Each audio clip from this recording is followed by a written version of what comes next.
Hello YouTubers, my name is Shatika James, also known as Miss James. I'm a registered nurse and I'm doing this video today to discuss the topic of pediatric obesity. That is excessive or inappropriate weight gain in children. Now, this topic is important for a number of reasons. The first of which being the many diseases that come along with being obese. Things like diabetes, heart disease, high blood pressure, and stroke. These are all things that the obese child is at a greater risk for. And it's found that obese children tend to grow up to be obese adults. So this is something that is going to be affecting them for their lifetime. And you know what that means is a shorter life expectancy. That means a lower quality of life and a life riddled with debilitating illness.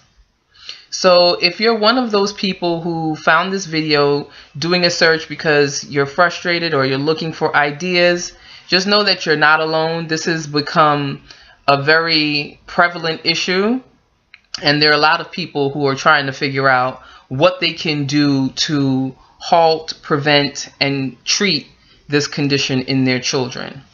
So what I'm going to discuss here today are the results of current research, tactics and techniques that these studies have found to be successful in helping children control their weight and form healthier eating habits. So the first tactic that I'm going to discuss is the use of the family and the home environment. Now, what was found is that regularly scheduled meals prevent spontaneous snacking, and that making mealtime a family event, eating at a designated time and having certain foods on certain days of the week helped to create meal plans that were nutritious, that has a known calorie count. The child sporadically eating throughout the day or the night, you know, sitting in front of the TV, consuming these high-fat foods. So creating structure in the home is key to, you know, helping your children to form healthier eating habits, being in control of what they eat. Not only what they eat, but how they eat, how quickly they're eating, and what they're eating. So, you know, after a certain period of time, say about 20 minutes, you know, the gut sends a signal to the brain that tells the brain that it's full. If you're eating high-fat foods quickly, you can consume more of it in that short space of time, and the brain will never receive the signal that it's full. So, you know, it's a little bit of science to it, but the heads of the household, the adults in the house, have to be proactive about creating structure for the children. You know, children have poor impulse control. They'll eat a bag of Sour Patch Kids in one sitting. We have to halt that. Okay, so another tactic is adopting the behavior you want your children to have. This has been shown to be very beneficial for younger children who tend to model their parents' behavior. So if you want your child to do more physical activity, then you do more physical activity, and then you invite your child into doing that activity with you, or they'll see you doing that activity and then they'll imitate it.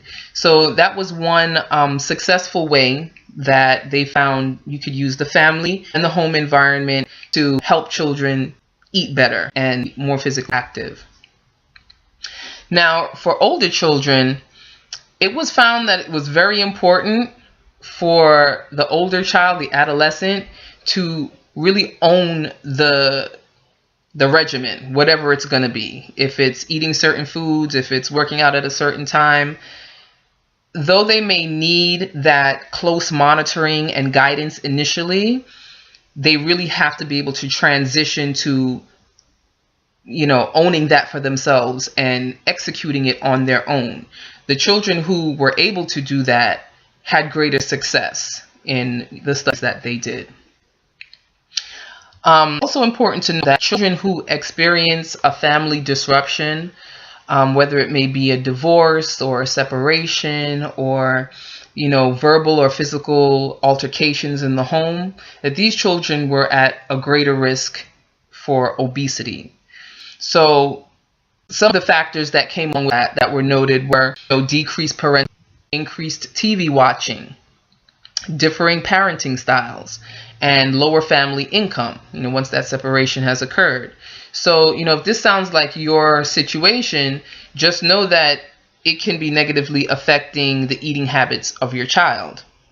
It's just something to think about and, just to be aware of, if these things are occurring, keep an eye on your child and, make sure that it's not negatively affecting their behavior, their eating choices, and the like.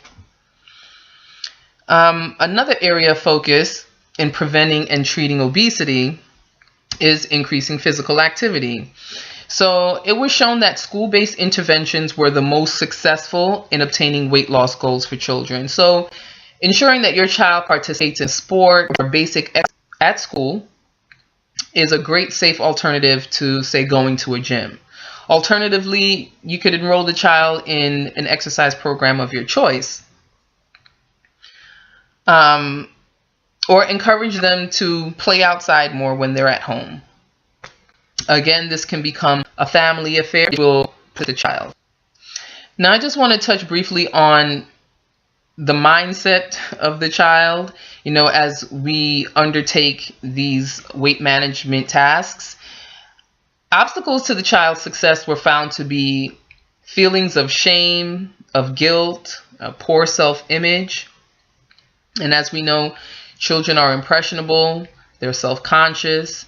So it's important that when we're modifying behavior and we're trying to guide them, in healthier routes, that we do so in a loving and protective and encouraging way, yet still to be firm, even when the child gets frustrated, because frustration is inevitable. We're unlearning behaviors that, feel good to us, that we use them because we're stressed. We indulge in them because they make us feel good, so we're unlearning behavior that we like.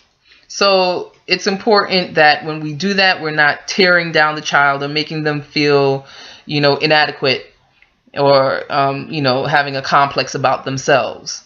So it's not that they're bad, but we need to be healthier, and this is something that has to be modified for each individual. Every child is different. Every approach will be different, but these are some things that you can take and modify and see if they work. Okay, so in conclusion, what I've gleaned from one study to the next is that if parents create structure by directing how their children spend their time, how they eat, when they eat, what they eat, how they exercise, and children are compliant with that, then the weight loss goals can be obtained. The strong reminder here is that this is a lifestyle change. It requires commitment in order for long-term goals to be achieved. And that's it. That's all I've got for now. So thank you for allowing me to share this information with you. If you'd like to read more on the subject or the research that supports some of the information that I gave in this video, I'm going to leave them down in the description box. You can check it out. Feel free to comment, rate, subscribe. I'd love to hear if you guys tried any of these tactics out and if they worked for you, if you've done other things in the past and they worked or didn't work about that. As so I'm saying goodbye. Again, my name is Miss James, and be healthy.